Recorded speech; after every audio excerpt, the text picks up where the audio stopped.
Awesome. Well, I know if I'm in the camera. Oh, we won't. We will. I think we're just in front of it for sound instead of for Oh, few bumps. nothing cute about this. Well, thank you all for coming. We really appreciate it. If anyone needs us to use the microphone, just raise your hand. We were hoping to just project our voices if that's okay. We're good? Okay. Awesome. Thank you very much. We're really excited to do this. This is a long time coming. I think Chris has been asked 3 or 4 times to come and do this. And this time when I called him, he said, is this really going to happen? But pandemic got in the way. This was supposed to happen years ago. So I'm Susan Keays. I'm the current president and CEO of Italian Home for Children. And this is? I am Chris Small. I am a dinosaur. I got involved with Italian Home for Children in 1979. I worked here for 35 years. I was the first director of professional services hired by the first lay person who was in charge. Anthony Tomasello was the first executive director. He hired me to professionalize the organization. I became the executive director when he retired in the early 80s and stayed here for 35 years. And now enjoys retirement and golfing. Yeah. And I am so thrilled to be back here. My connection to Italian Home for Children could not be stronger. I am just so incredibly, I told people when I retired and they did a honorary thing, you know, they gave me an award for being here for 30, all of that bonus and stuff, and everyone talking, saying wonderful things about me.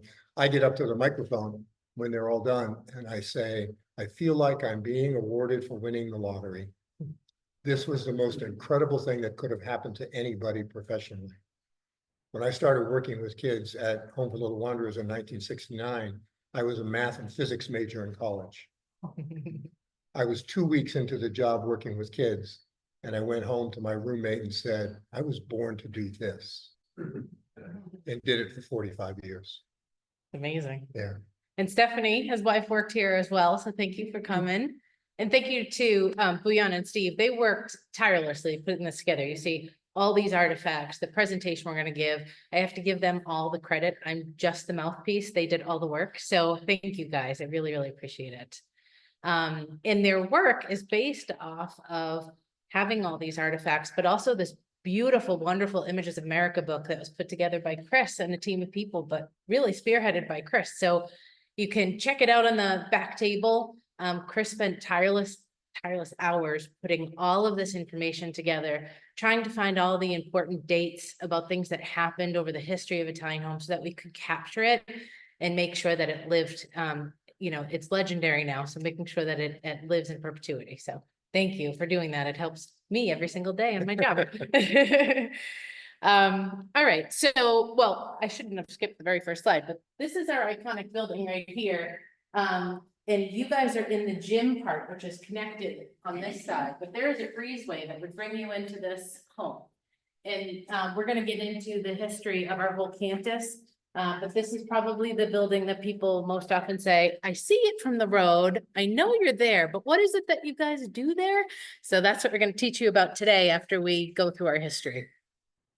So our mission statement, did you create it?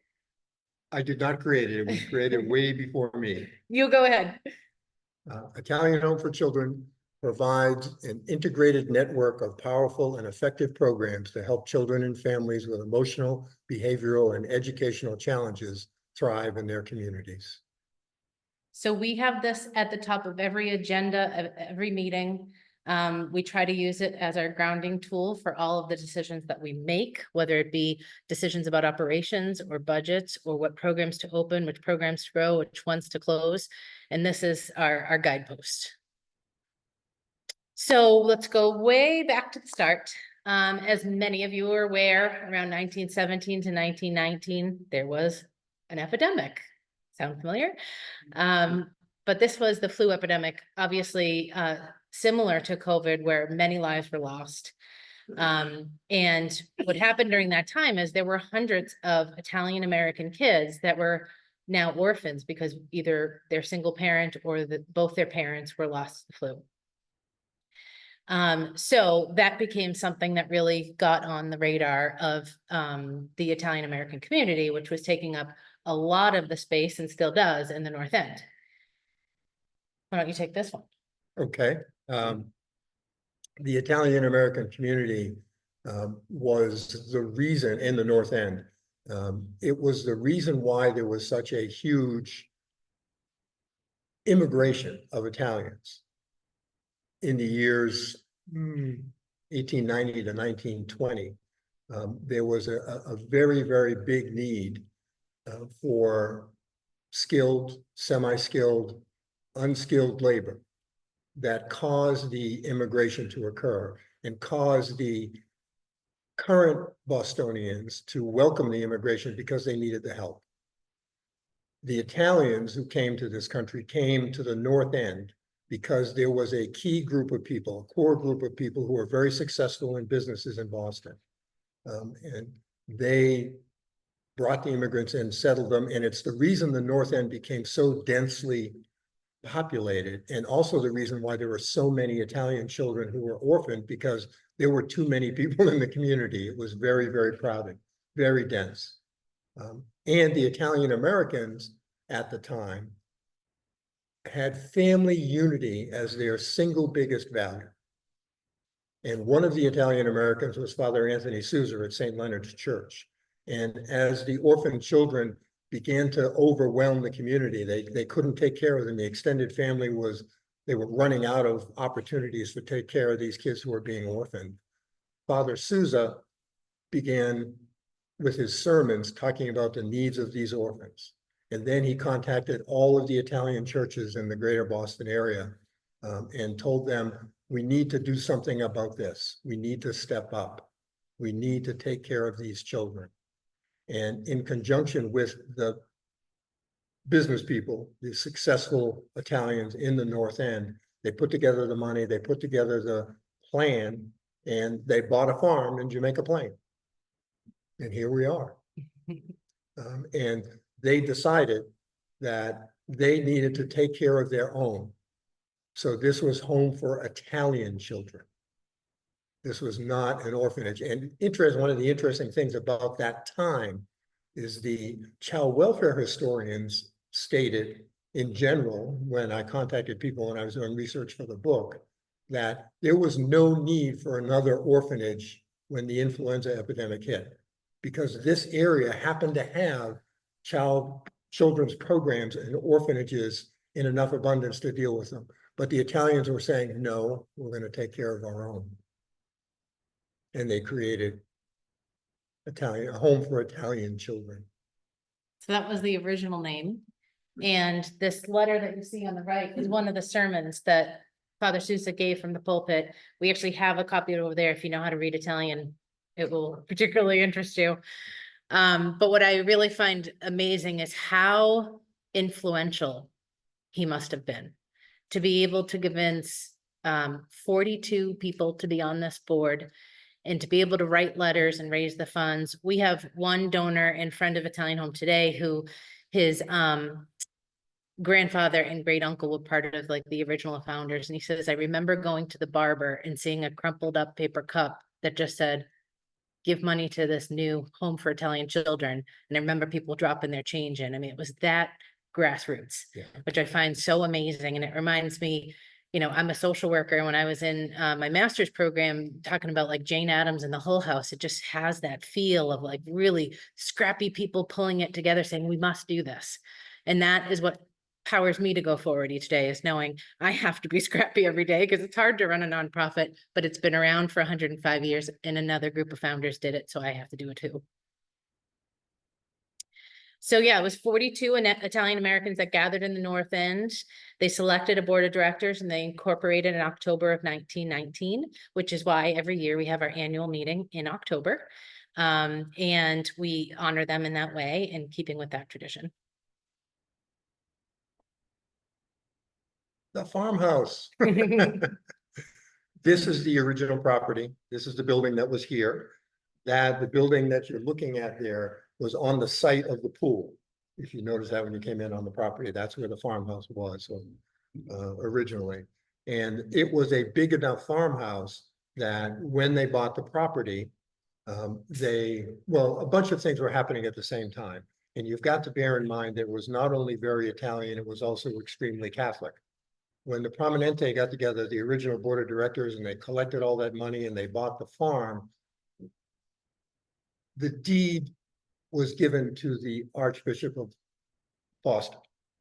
So the church technically owned the property because they bought it in the church's name.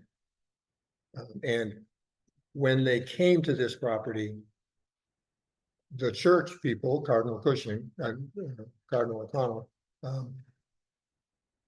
he designated the Franciscan Sisters of the Immaculate Conception as the caregiving group. He assigned seven sisters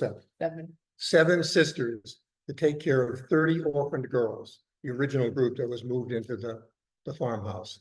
And that was the beginning of the Home for Italian Children orphanage. And Chris and I were just reflecting on how amazing that is for the two of us, and probably Stephanie, who have run programs here. Modern day, the 31 children that we have require 60 staff. So 7 women, and that doesn't even include the fact that we have cooks and maintenance and everything, which the nuns were doing themselves. They were taking care of 10 acres, and they were cooking all the meals, and they were doing the 24/7 care of these kids. Modern day, we use 60 or more staff to do that. Yeah, the Franciscan Sisters were just incredible heroines in the history of this organization. There's just no way to overstate that. Even after I got here and things were developing and getting modernized in the 80s and moving forward, every time one of the sisters retired, she was replaced by 3 full-time childcare workers just to do the job that she was doing. And quite often, the sisters who were retiring were already in their late 70s, early 80s, and they were doing the work of 3 full-time childcare workers who were hired. It was an incredible transition. I mean, that dedication, that tenacity, that resilience is incredible to me. I have issues these days with my workers getting to work on time. And I'm thinking these women lived here 24/7 and dedicated their entire selves to this cause. It's absolutely so inspiring to me. So here we are. I think we're down to 8 acres now. We must have sold some of the acres to these houses up here, I'm guessing. I think we're 8 acres. I'm not sure, but we own all the way down to Center Street. And then here, the side street Wickham. There's another side street on the other side, Westchester, and we have a fence there. You'd see where our property ends. And then if you parked here in the small lot, you'll see where our land ends. So it's not actually fenced in, but it is like an exact box. And it is absolutely amazing to have this much land in JP in this day and age. Our land alone is probably worth well over $20 million. And here we are serving kids of all ages in all different kinds of programs. We're just so lucky. So we mentioned, so Sister Mary Valentina was the first, and she brought on 6 of the sisters she was a missionary Franciscan sister, and she brought in 6 others. And so we already went through this slide. We jumped the gun a little. This is great.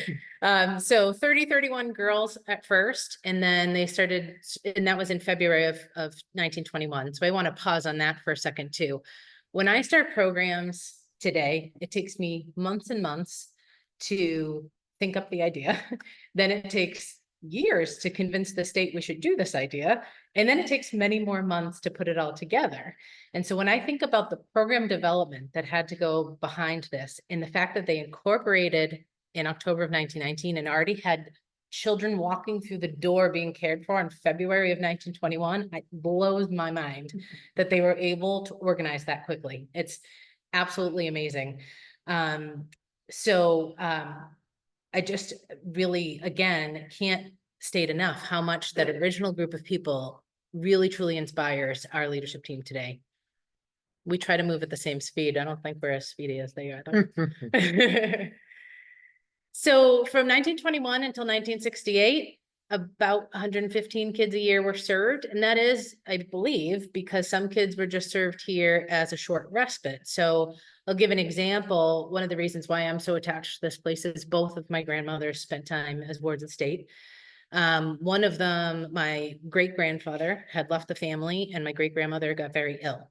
And she was hospitalized for a full year in Boston.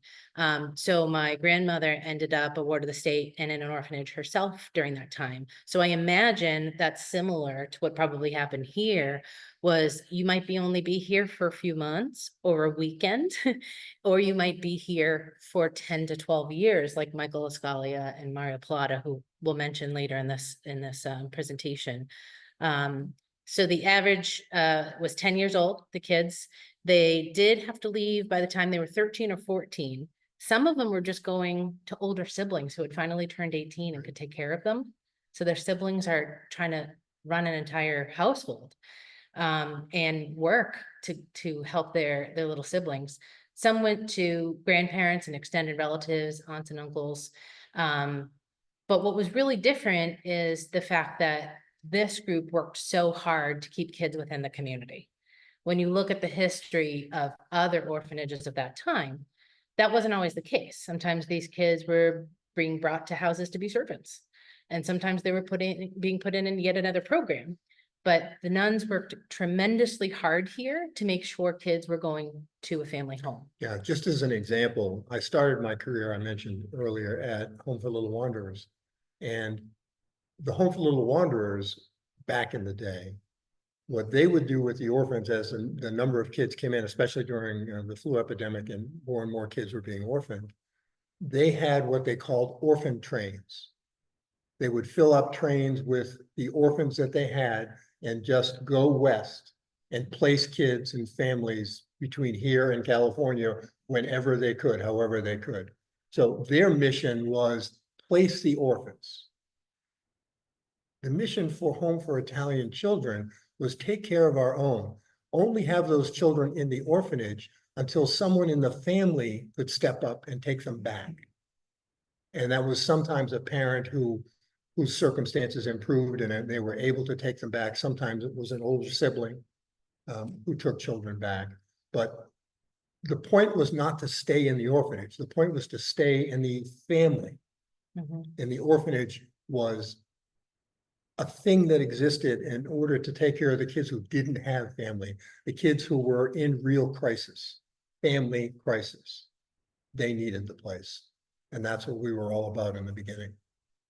So one of our recent board members shared with me his story. He lived here for 2 to 3 years, and so did one or two of his brothers. And what he explains for him, what worked out, they had lost their mom, and the father had to work in order to run the home and give the kids anything he could. So he brought the children here for the nuns to take care of them.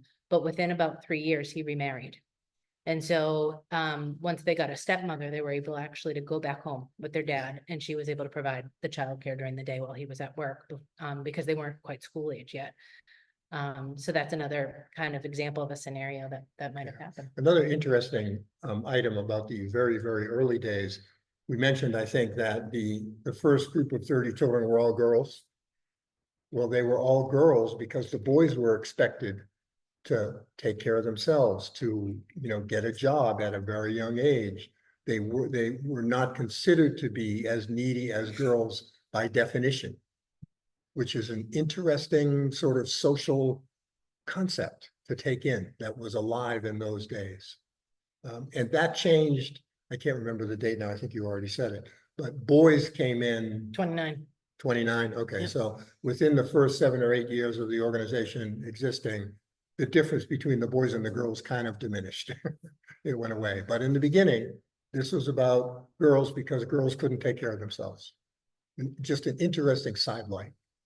It had nothing to do with Home for Italian Children, but it had to do with what the world was like back in that day. And today to some extent, but yeah. So, and we also had built the building by then, so they had more Right. space. Well, that's true. So the first slide with the kind of iconic Italian home building is 1927. So now they had these big open spaces, and we have some pictures. It was just like cot. And the nuns, you'll talk to some of the former residents who say, I remember those nuns' heels clicking clunk along the ground as we were supposed to be falling asleep, and they just pace up and down along the cots, waiting for us all to go to bed. Well, and even when I first got here, so as late as 1979, there were not only rows of beds, but one of the sisters, there were 6 different units with rows of beds in them. And one of the sisters lived in the unit. They had a closet-like room that they would sleep in. So they were 24/7, they were with the kids. Which was, when I got here, it was like, oh my God, that's unbelievable. The sisters are literally living with the children. We've got to change that. And we did, of course, in time. We'll talk more about Yeah. the transitions. Yeah, so there's that building again, 1927, that was erected, and there's a little plaque on the side of the building. If you decide to come on the tour, I'll point it out to you. We already said this. We got ahead of ourselves again. Oh, sorry. So our founders did have the foresight to say, you know, although they want to take care of their own, there will be other kids in need. So the bylaws had actually been written to say, quote, other children of Italian parentage whose parents are unable for any cause to support them properly. But then they rewrote the bylaws and started serving even more kids over time. By the time you were here, they weren't all Italian. Oh, no, they were not. So all races, nationalities and origins, all religions. Do you know when we actually separated from the archdiocese? Because we couldn't find that date. Is that familiar to you? Yes, it happened when I was here. So Oh. it happened, I think, in the late 70s, early 80s. Oh, wow. It became, we formally separated. In other words, we took back the deed. Yeah. And the Archbishop of Boston was no longer considered the president of the organization and the board. Now, the reality is the Catholic Church, although it was very prominently involved with Italian Home, and it didn't stop its involvement, it wasn't really running things here. You know, this wasn't a Catholic Church business, but everything legally was in their name. And that changed. It took until the early 80s to change all of that. And everything was then sort of put in the laps of the prominently Italian board of directors, incorporators, the folks who had long since been involved. Most of them, by the way, were involved because their parents and their grandparents were involved going back to the early 1900s. That was a very, very strong, it still is, I think, Yeah. a very, very strong part of our history. And we'll talk about that when we talk about other things like the school, but. Yeah. Yeah, actually, we had an event on the 12th. We have a group called the Emerging Leaders. It's the young professionals that help fundraise for us and stay connected. And the gentleman who's the chair of that was actually giving a speech at this event and said, my connection to Italian Home was because my father and my grandfather were on the board. And I remember as a child being brought here to see an art show at the school. And it's just always been important to me ever since. So there's a lot of sort of passing of the tradition, which is awesome to hear. So some of the cool things that have happened, you take this one. The headline is the public took notice. It really did take notice, but it took notice when big deals occurred. And some of the big deals that occurred involved, as you can see there, Joe DiMaggio actually came to Italian Home, brought a bat, was teaching the kids how to swing a bat, was, you know, picking them up, hugging them, walking around. He was, by the stories that I heard, phenomenal, just phenomenal. Why he came to a Boston orphanage, it amazes me, but he made a huge impact, and it was a very, very big deal throughout the area. The press jumped all over this. It was like, oh my God, Joe DiMaggio cares about orphans and was very nice to them and went, you know, was acknowledging the importance of it. Made, I don't have any record of this, but I had conversations with some people who go back that far. It made a big difference in raising money. Because if Joe DiMaggio is going to step up and help these kids, then talking to potential donors got a lot easier. It's like, don't you want to be like Joe DiMaggio? You know, you can give to this organization. You can help these kids just like Joe DiMaggio did. And the other picture you'll see, one of the priests in the picture became Pope Pius XII. Now, he wasn't the Pope when he came in the picture, but the church was, again, we keep repeating it, was so involved that he was here, and the archdiocese had various and sundry members. You know, the big names in the church were here all the time. It was really, you'll see it if you look at the pictures. They were in the chapel with kids. They were outside having their pictures taken with kids. They came to every single event. They were remarkably involved. They thought that this was a very important thing for the church to be involved in. And even though we're separate from the church at this point in time, we are still friends with St. Leonard's Church.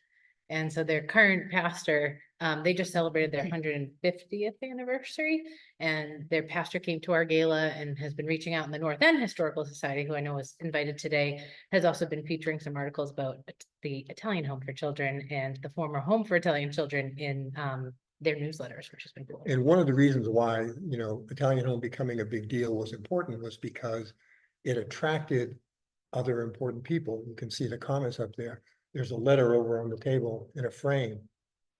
John F. Kennedy, before he became president, donating $25 to Italian Home. I regret it's not more, I think it says. Yeah, it does say that, it does say that.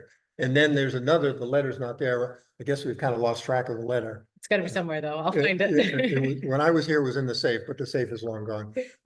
Robert F. Kennedy made a donation of $15,000 through the family foundation, his family foundation, in 1954. So I looked it up this morning, that would be the equivalent of $175,000 today. It was a big deal, yeah. Pretty cool.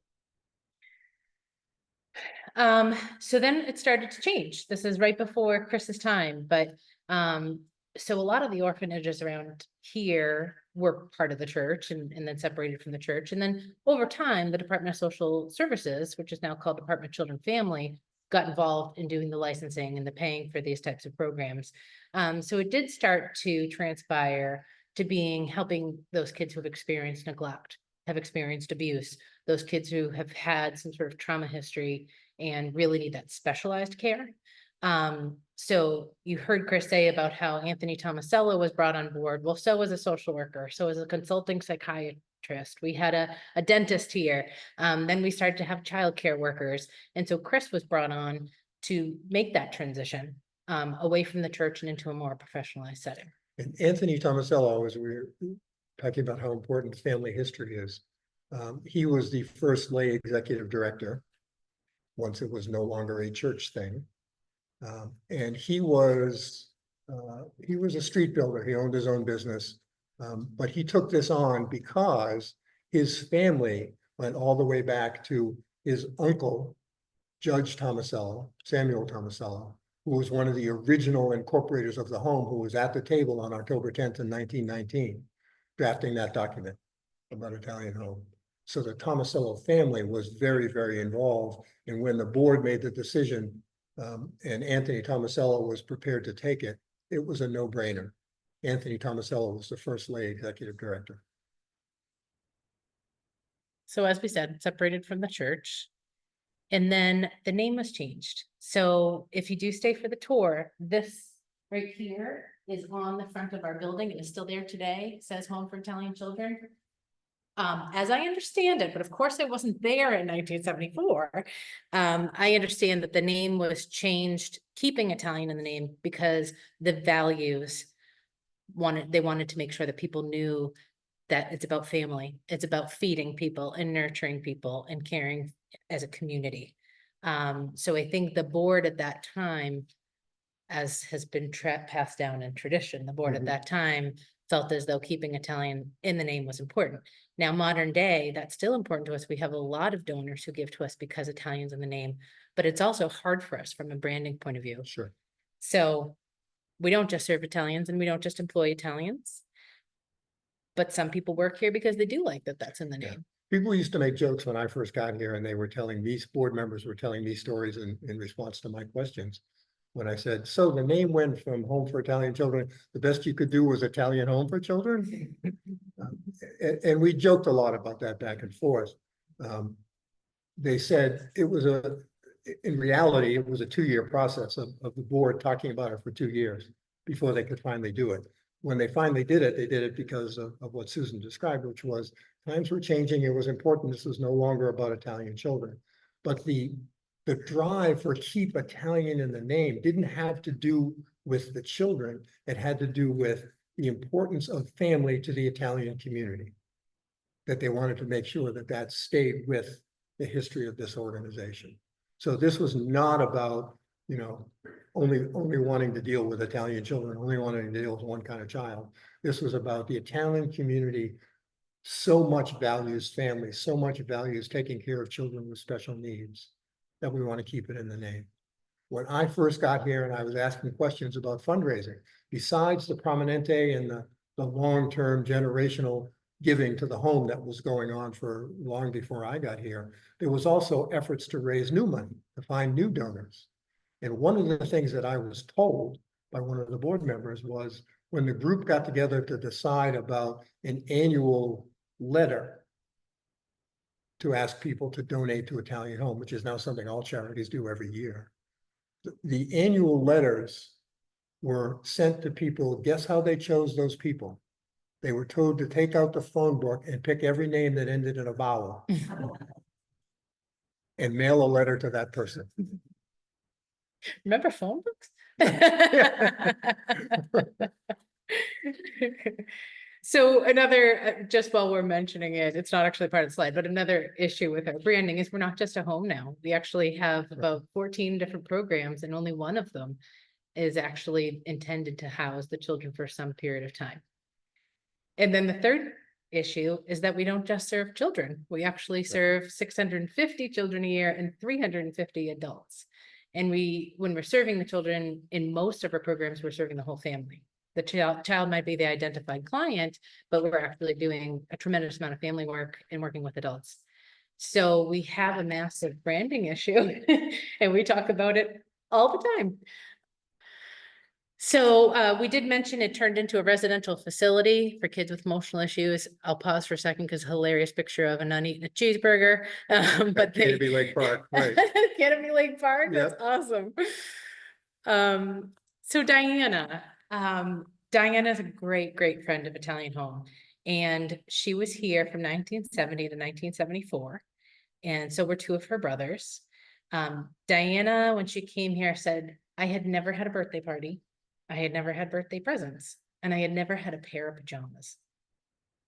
And she, I think, was like 5, 6, or 7 when she got here. So that was like years of no pajamas, no birthdays, no presents.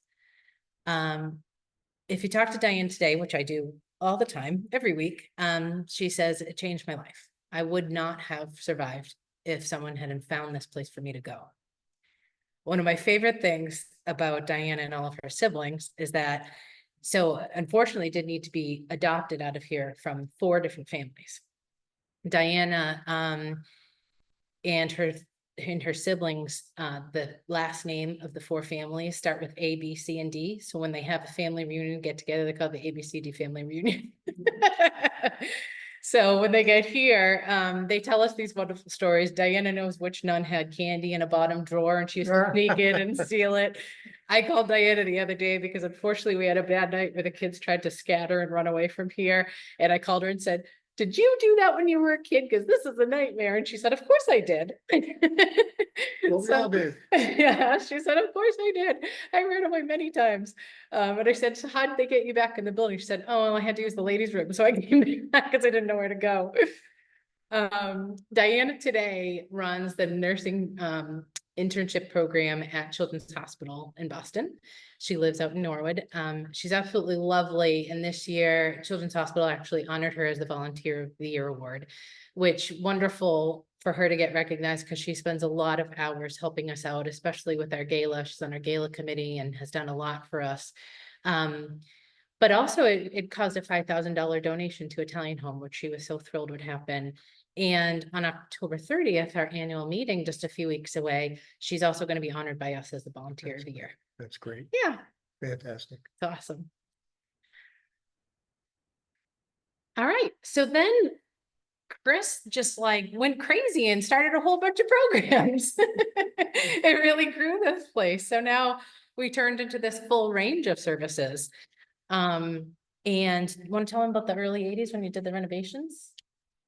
Well, it was crazy making, because it was so involved, but to me, it was so important that Italian Home modernize, that we step forward, that we put ourselves in a position because the organization had such incredible backing that we needed to take advantage of our opportunity to help other kids. I was a big fan of Marion Wright Edelman, who was the founder of the Children's Defense Fund. And in her book, one of her books, she quotes her grandfather, who was a Baptist minister. And the quote is, "Helping others is the rent we pay for living." And my notion coming in here was, this organization has been paying the rent a long time. And I want to keep that up. And I want to take advantage of the incredible opportunities we have. So we hired an architect, George Roman, who became a longtime friend of Italian. Still is. And he designed a change in the building that involved going from rows of beds to individual rooms for children, small and modest, but individualized, with a TV area and a kitchen area in every unit. So the kids didn't have to all leave their unit in order to go eat. It was, I can't remember now how much time it took, but we didn't shut anything down while we were doing this work.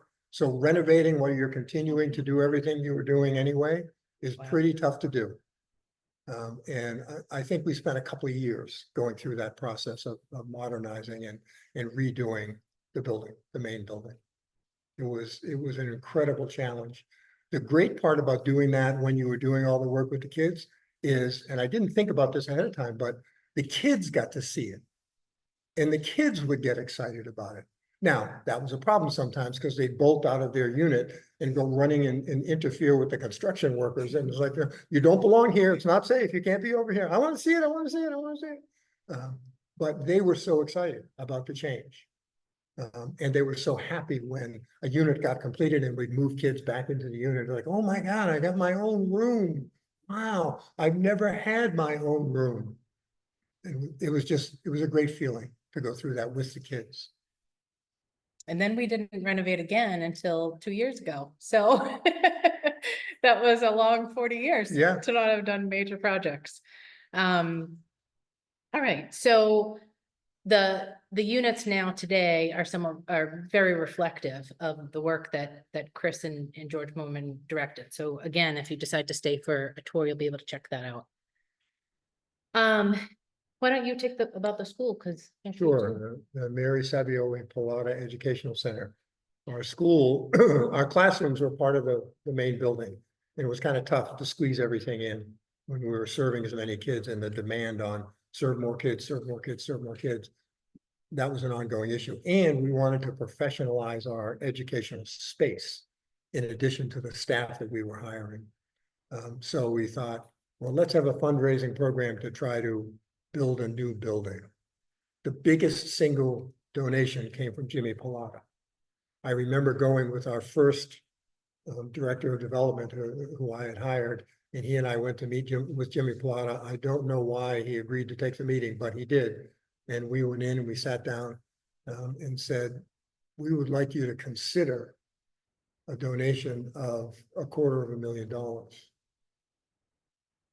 to really start the building. And if you are able to do that, we can name the building after you.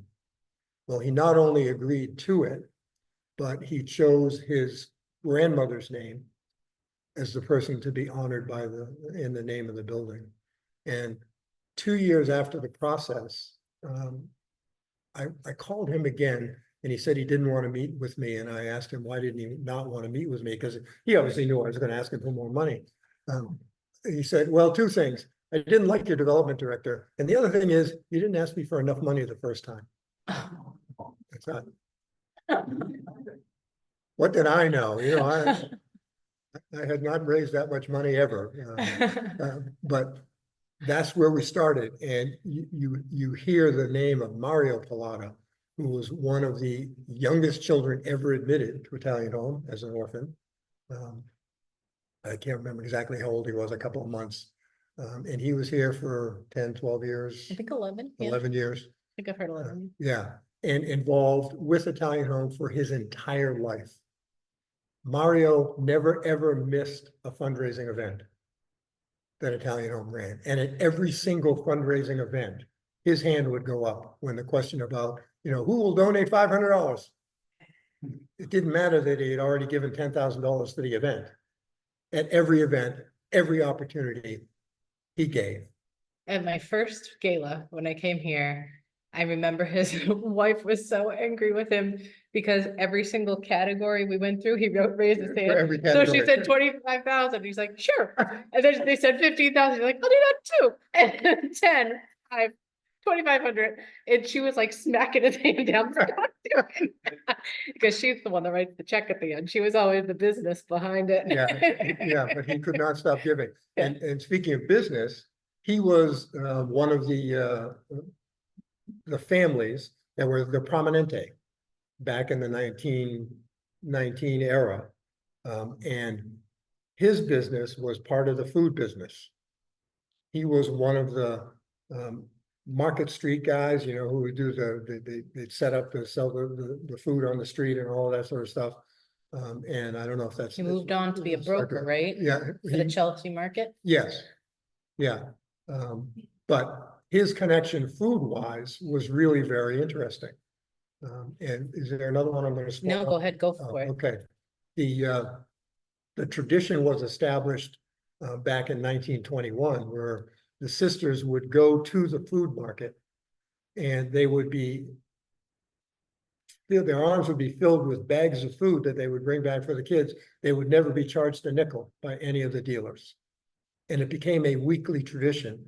Although I don't know if it's still going on now, but all the way up until the time that I left, every Tuesday morning, our facilities director would drive to the north end. And then it became Chelsea. And wherever the food was being sold on the streets, and the van would get filled up with food. Everybody would go out of their way to stuff food in there, bring it back to the kids, never charged a nickel. It is the most inspiring thing. I've gone 3 times in my 7 years here.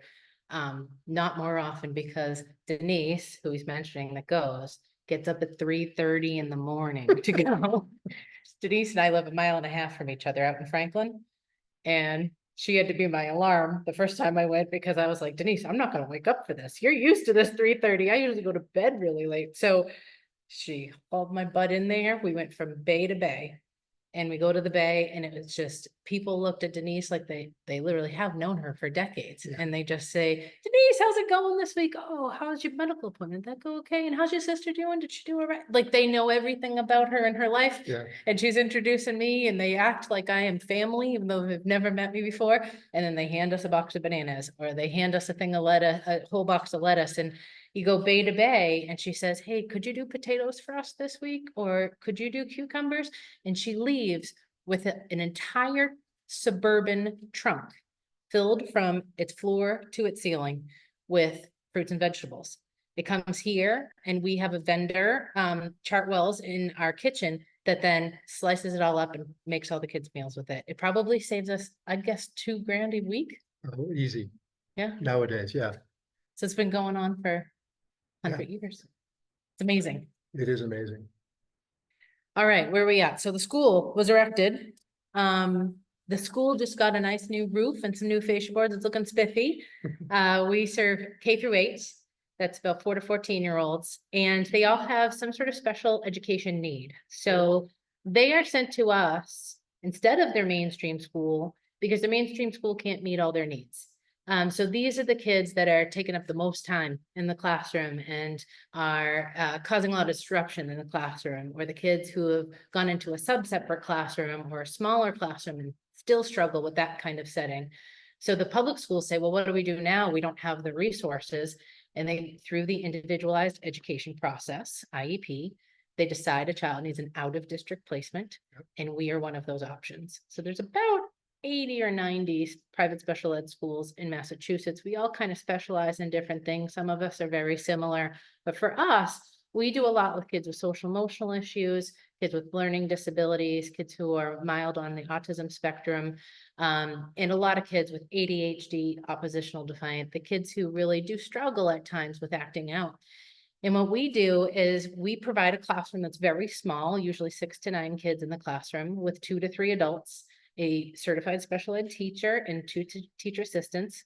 And then in that same hallway, you've got occupational therapy, speech and language pathologists, mental health clinicians, expressive arts therapists, physical ed teacher, art program, music program. We have this whole multidisciplinary team that wraps around them. Behavior interventionists. So these are the kids that might need a couple of minutes outside of the classroom. They're starting to feel revved up. We take them for a quick walk, get them back into learning time. They go into the quiet room and chill out for a little bit, back into learning time. So the fact that we have all of those disciplines and those supports, people who really know how to help kids with behavioral issues right in the same hallway, helps them actually get more time in education. We follow the Massachusetts framework that's required of every school. And what we often find is kids come to us, they're 2-3 grades behind in literacy. They're a 4th grader reading at a 1st grade level. They are kids who they can't even read sometimes. They have kids who they might have just listened to a story, wrote down the main idea themselves, but then reading their own sentence back to the class is tough for them. It's really amazing the work that our staff are doing down there. So it's a wonderful place. We have a new head of school who started a few months ago. He has so much energy and has brought so much vibrance to the school. It's very cool. So it's something that we're really proud of. So today we offer a continuum of care for the younger kids. I mentioned that we serve adolescents and we serve adults, but our sweet spot is those 4 to 15-year-olds where we have multiple programs for them. A continuum of care means many steps of severity. So a kid might come to us needing a day program, just Monday through Friday, 9 to 3, they start to feel better, and we have them go to a less acute program and a less acute program until they graduate from us and don't need us. These kids are so resilient. They don't need us forever. And we're trying to put ourselves out of business. We're trying to get these kids to not need us. But we have a lot of fun, as you can see on these slides. A tradition, did you start the Sunsplash tradition? Oh, yes. Yeah. Yeah. It's the best day on campus every year. Yeah. If you're one of our neighbors, you've probably driven by it, but the 3rd Thursday in August, we have a huge party. Water slides, the development team puts it on. They do an amazing job, but water slides, dunk tank, which I didn't get in. I still avoided the dunk tank. I'm so proud of myself. We got cotton candy and popcorn, and we have a huge barbecue, and it is just a huge party on campus with a DJ and everything. It's so fun. I'm sorry to say, I did get dunked and I don't recommend it. If it comes up for any of you. I hear it's very short, the amount of water, and you hurt your knees. So we have been, changing, and you talked about modernizing and just making sure that when we do a needs assessment of the community, then we find those gaps and say, what could we be doing next? How could we be serving our community and our public the way they need us to? So not just our own innovative ideas, but also letting our community feed us those ideas. This first picture is making gingerbread houses. Obviously our kids come with all different religions, so we don't just celebrate Christmas here. We keep it open and secular. So you'll see a lot of Santa Claus hats and a lot of winter themes, but the kids that do have to stay here and wake up here on Christmas morning do get at least 10 gifts apiece. And that's usually about 30 kids. The staff, you would think, like to avoid working Christmas, but there actually is a core group that says it's the best place to be on Christmas morning. I would never not work that shift. So they have so much fun, wrapping paper everywhere.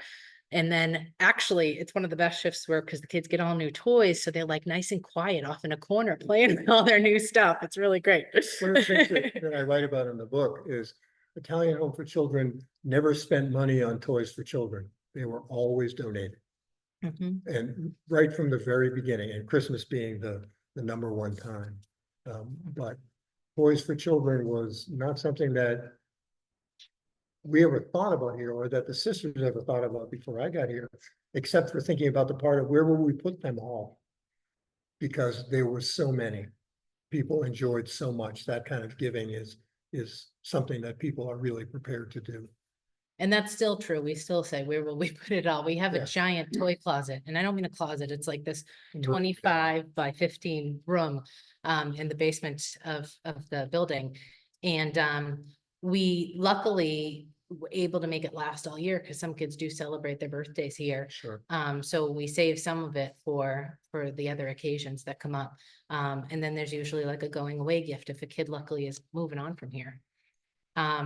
But the profile of kids that we're serving now is really kids with those suicidal thoughts and suicidal gestures, kids with very severe anxiety, kids that do have a lot of aggression. And we're probably 100% of the people we serve, whether it's an adult or a kid, if you use the broadest definition, most of us have some sort of trauma history.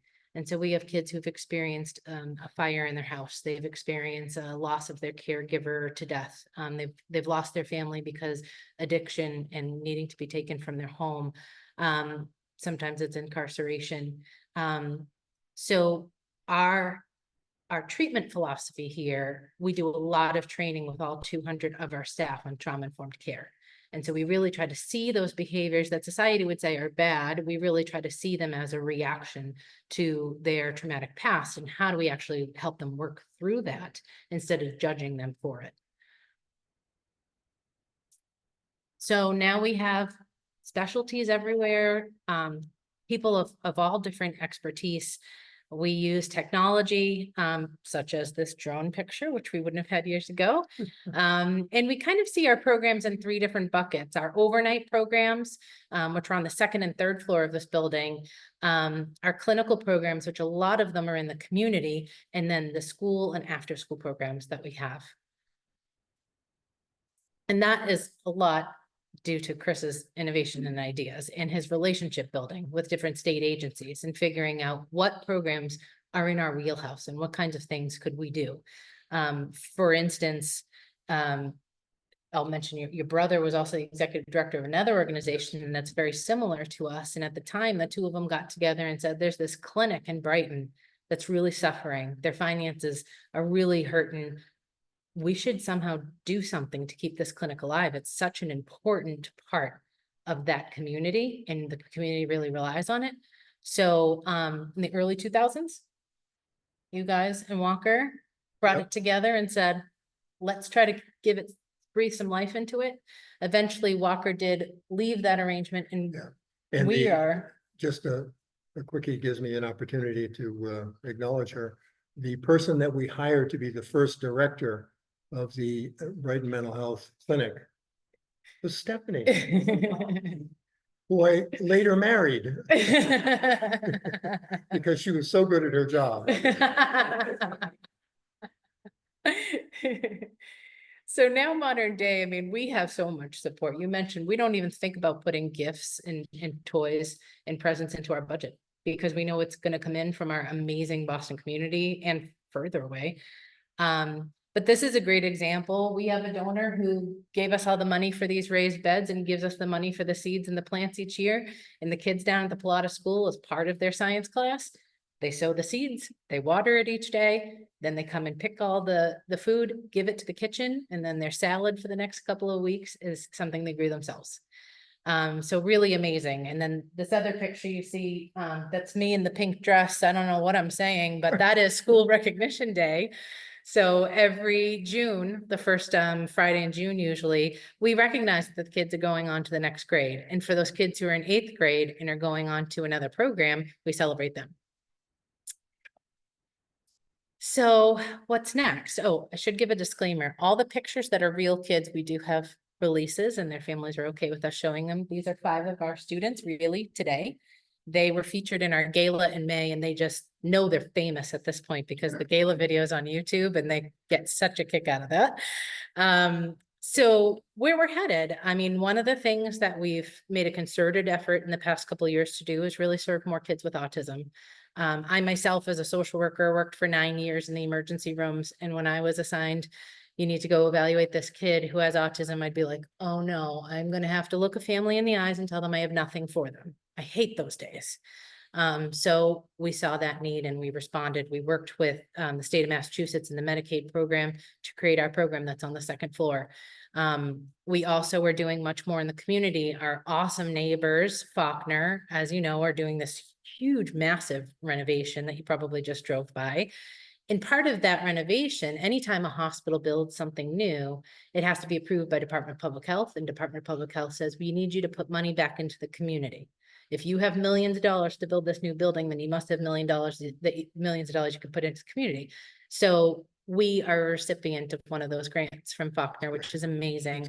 And so we're actually working with Boston Public School high schoolers and getting them trained as community health workers and having them come back after graduation to work for us in the Boston Public Schools, helping kids with mental health issues navigate the mental health system, and doing a lot with social determinants of health, such as, are they trying to work on vocation? Are they trying to figure out financial issues? Obviously, we work with the whole family and the caregivers as well.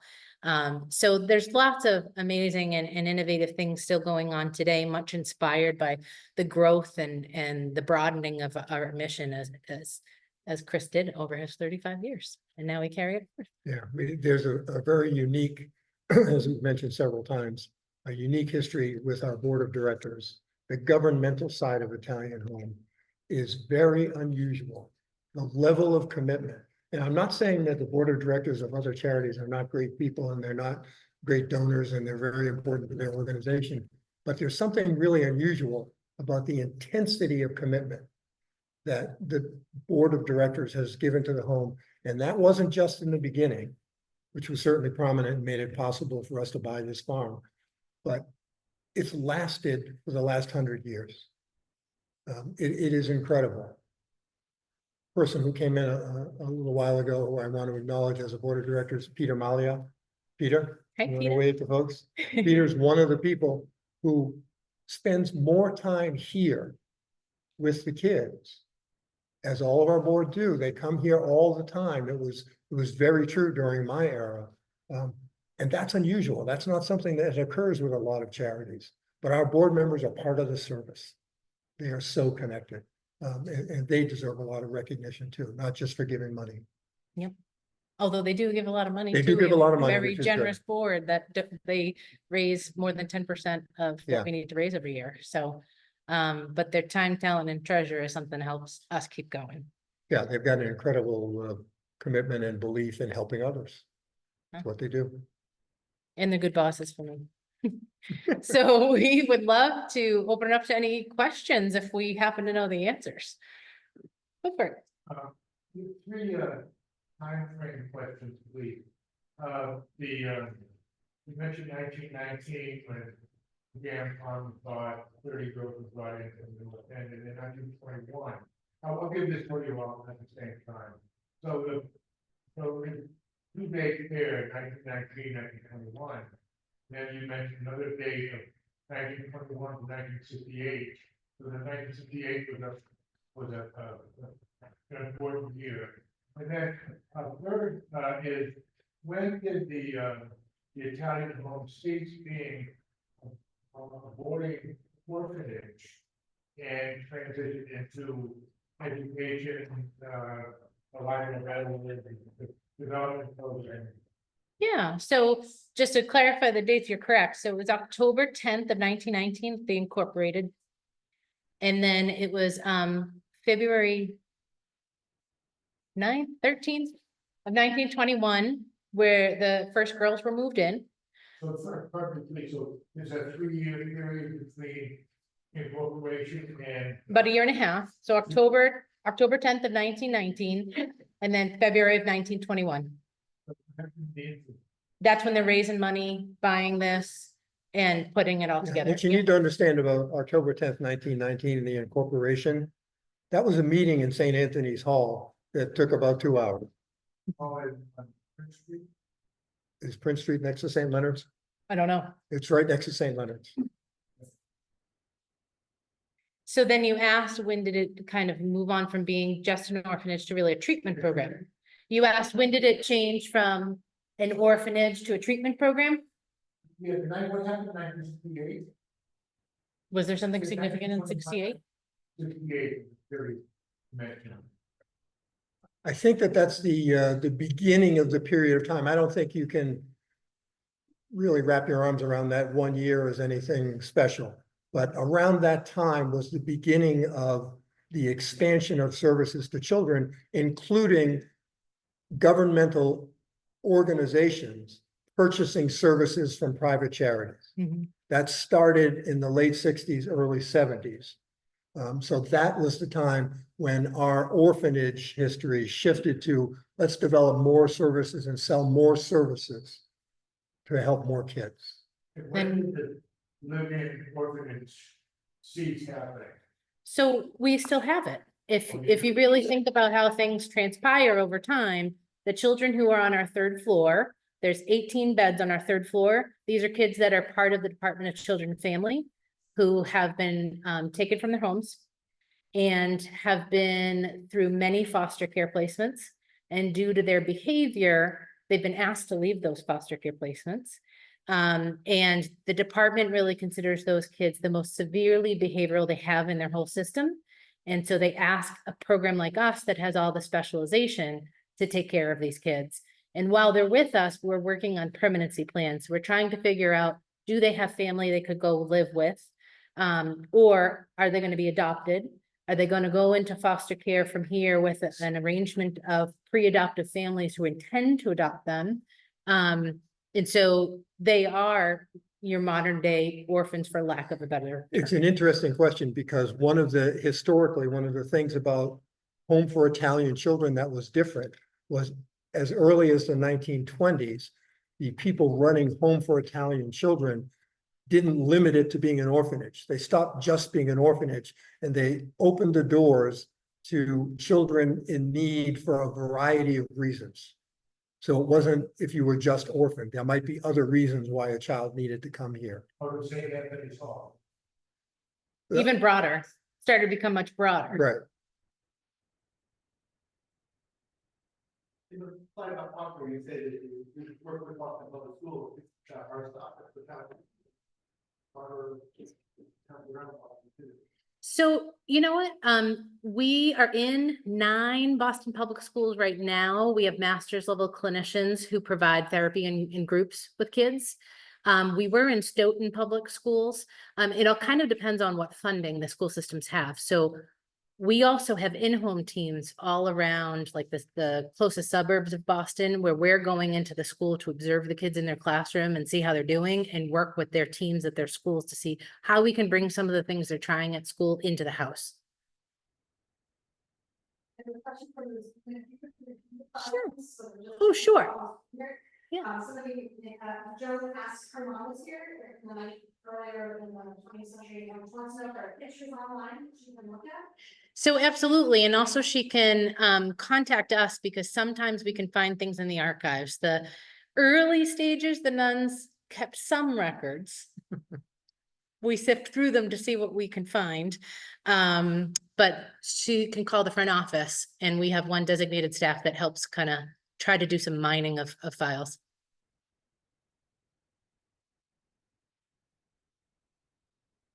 And I see, what do you do with adults? So Joan, we serve adults as part of the context of the whole family, or if the adult is the identified client, it's through our clinic. So our clinic, one thing I didn't mention, it's over in the Brighton Marine Office Park. We do veteran services over there. We also have an outpatient clinic that does individual, group, couples, and whole family therapy. And we do medication evaluations and medication management. So we have adults coming to us for some of the more milder reasons. Anyone in here might have tried therapy at some point in their life. We're one of those providers. But we also have folks with chronic mental illness. So we have some people who have schizophrenia. We have some people with personality disorders or bipolar, where they really deal with that for the duration of their life. So they kind of come to us regularly, whether it be quarterly or once a month, to check in about how their health is doing. And in that same building, we have sort of a memorandum of understanding, like a partnership with another program there that specifically serves folks with substance abuse issues. So we are able to actually connect people with that program as well. And in the past year and a half, we started urgent care. So if someone needed a therapist immediately and they have mass health and they cannot wait on the wait list because they're kind of in crisis right now, they can actually be seen the same day or the next day.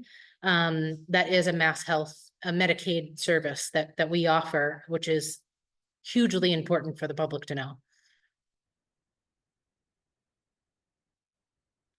I can't see the chat. Are there other ones? Should I? Okay. Any other questions? Well, thank you guys very much for being here. Again, we're going to give tours. So if anyone wants to stick around and actually see the grounds and the buildings, you are more than welcome to do so. And my Thank you. apology for boring stories, but I No, can't help myself. it's great. Oh, awesome. It was fun.